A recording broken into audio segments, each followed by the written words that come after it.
Kalau kamu pikir manusia paling ngebut cuma naik motor 300 cc, tunggu sampai kamu kenal sama burung satu ini. Burung falcon lebih cepat dari kereta cepat, lebih tajam dari mantan yang ghosting.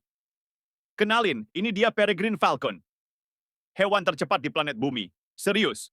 Saat menyelam ke bawah buat nangkap mangsa, kecepatannya bisa tembus 389 km per jam. Iya, kamu nggak salah dengar. Itu setara ngebut dari Jakarta ke Bandung cuma dalam 1 jam tanpa tol. Tapi jangan salah kira, dia bukan cuma cepat, tapi juga akurat. Burung ini punya penglihatan 8 kali lebih tajam dari manusia. Kalau kamu bisa lihat semut dari lantai 1, dia bisa lihat dari lantai 20. Mantap kan?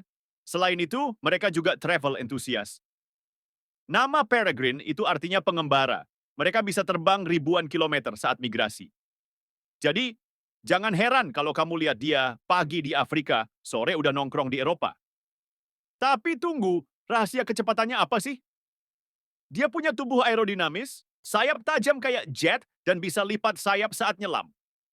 Pokoknya, dia adalah kombinasi elang, rudal, dan ninja. Jadi next time kamu lihat langit dan ada yang lewat lebih cepat dari sinyal Wi-Fi, itu mungkin bukan pesawat, tapi si Falcon lagi COD burung dara dari ketinggian 3.000 meter. Cepat, tajam, stylish, dan gak perlu BBM. Jangan lupa like, share, dan subscribe sebelum dia ngelewatin video ini 3 kali bolak-balik dan kamu baru nonton setengah.